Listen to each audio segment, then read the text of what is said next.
Social media पर जैन समाज के सबसे लोकप्रिय Jain news channel channel Mahalakshmi 31 अक्टूबर लास्ट दिन अक्टूबर का, और फिर कार्तिक के अंदर पहुंच जाएंगे। दिवाली के अंदर 2550वां निवाड़ा महोत्सव वाली तैयारी करनी है, उसके बारे में बात करेंगे, पापों पर बात करेंगे। पर साथ ही आज की शुरुआत करेंगे 8 बजे आपके पास। कई बार क्या होता है, हम किसी एक को पकड़ते हैं, उसकी टांग खींचना चाहते हैं और गलती से मालूम होता है उसके साथ हम भी हैं।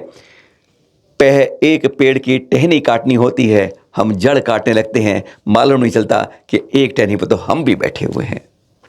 आज अपने धर्म के लिए, संस्कृति के लिए, विरासत के लिए हर को तैयार रहना होगा।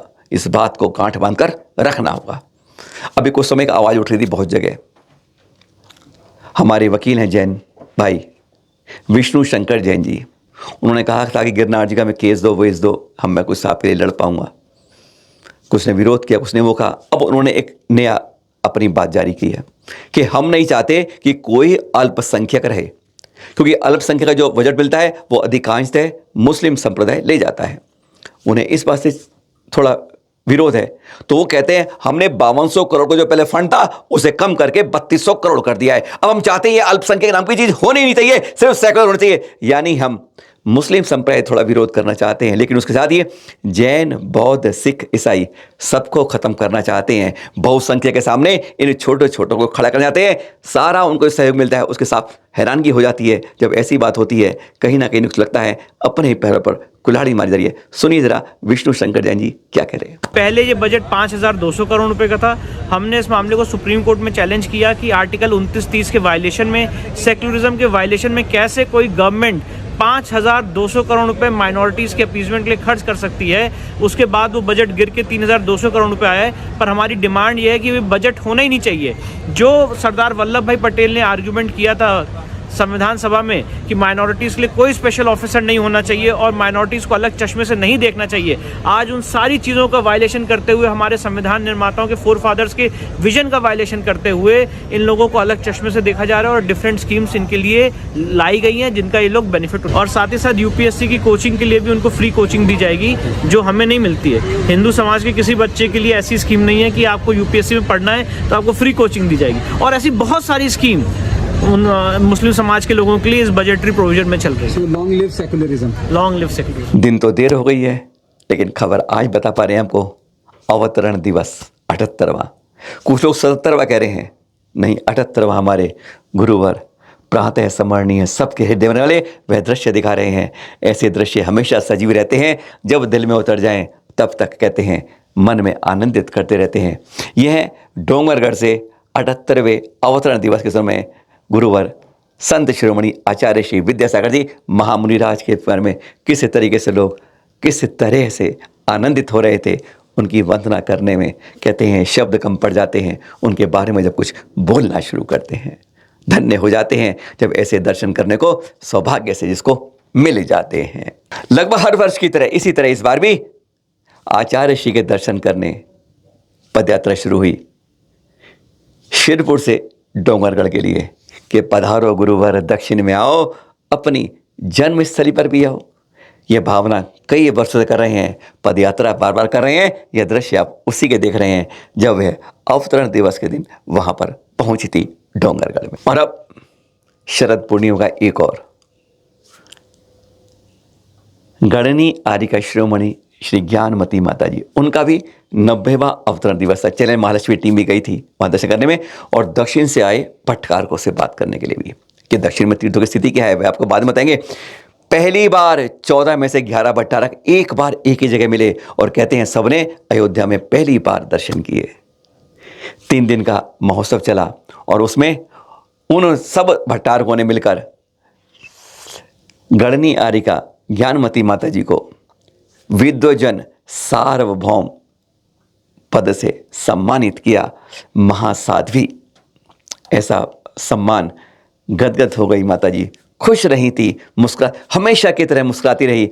और पहली बार इन्होंने अयोध्या के दर्शन किए भट्टारकों ने, और उन्होंने वहाँ की बातों को बताया। वैसे वास्तव में बता दें कि इन भट्टारकों ने ही दक्षिण में जैन संप्रदाय को, जैन समाज को, जैन संस्कृति को, जैन विरासत को बसंजोए रखा हुआ है। 2550वें निर्वाण महोत्सव की जोरदार तैयारी चल रही है। 26 नवंबर आईपी स्टेडियम, ITO दिल्ली। याद रखिएगा, पावन प्रेरणा है आचार्य श्री प्रज्ञ, और उन्हीं के आशीर्वाद से यह चल रहा है पावापुरी अहिंसा रथ। इस समय एनसीआर में चल रहा है, जगह जगह प्रभावना के लिए मंदिर मंदिर जा रहा है, याद दिला रहा है कि हमारे जिन शासन जिनका चल रहा है उनका 2550 में पूरे वर्ष मनाना है, नई नई बातें करनी है। 26 नवंबर को आईपी स्टेडियम आना है और घर घर वाटिका को अहिंसा वाटिका बनाना है, पौधे उगाने हैं, पॉल्यूशन दूर भगाना है और यह अहिंसा रथ जियो और जीने दो, परस्पर जीवा नाम, ऐसे संदेशों को लेकर जन जन तक हर हर मंदिर में जा रहा है। पर आज कल की बात करें, कल था 30 अक्टूबर और 30 अक्टूबर को गत वर्ष सबसे पहले रथ की शुरुआत हुई थी जयपुर से। आचार्य श्री सुनील सागर जी महामना के सानिध्य में राजस्थान के राज्यपाल द्वारा 30 अक्टूबर 2022 को पहला अहिंसा रथ चला था, दक्षिण में गुजरात चला था, फिर कन्याकुमारी, केरल से होता हुआ, तमिलनाडु होता हुआ, कर्नाटक से प्रवेश करता हुआ, गोवा से होते हुए आजकल महाराष्ट्र में है। संभावना ये रथ धीरे धीरे चलते चलते दिल्ली आने वाला है और इसकी प्रभावना जगह जगह हो रही है। इसी तरह का चल रहा है अयोध्या चल रहा है जो इस समय राजस्थान में चल रहा था। इस तरह की जगह जगह प्रभावना इस समय रथों के द्वारा माध्यम से हो रही है, महावीर स्वामी जी के संदेशों की हो रही है। आपको भी इस प्रसार में, प्रभावना में, प्रचार में आगे बढ़ना है, उन संदेशों को जन जन तक पहुंचाना है जो उन्होंने संदेश दिए।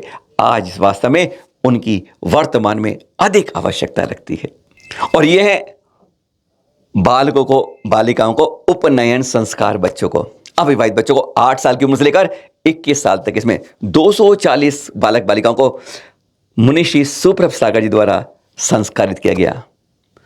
इस तरह के संस्कार से जैन संस्कृति की पहचान बनती है, नींव उठती है, नैतिक शिक्षा के पाठ पढ़ पाते हैं और उस नींव को पा पाते हैं जो लौकिक शिक्षा में हम कहीं नहीं जान पाते हैं। गजब के दृश्य थे जब सबके सर मुड़ रहे थे और संस्कारित हो रहे थे। ऐसे दृश्य देखकर आप भी धन्य हो जाते। फिर मिलेंगे नई जानकारी साथ। ध्यान रखिए, हम सबका एक ही लक्ष्य है, अपने चल अचल तीर्थों की सुरक्षा करना। और आपको बता दें, एक प्रतियोगिता हमने आप लोगों की शुरू की थी केवल प्रभावना के लिए। वह देख रहे हैं आप कि आप सबको किसी तीर्थ पे जाते हैं, वहाँ की जानकारी लीजिए, वीडियो बनाइए, स्क्रिप्ट नहीं, खास बात लिखिए और हमें भेज दीजिए इस नंबर पर 9910690823 पर। ऋषभ विहार दिल्ली, जी हाँ, जहाँ पर 10 नवंबर को आचार्य श्री सुनील सागर जी के सानिध्य से पावापुरी की शुरुआत हो रही है। उन्हीं के सानिध्य से यह प्रतियोगिता शुरू की है।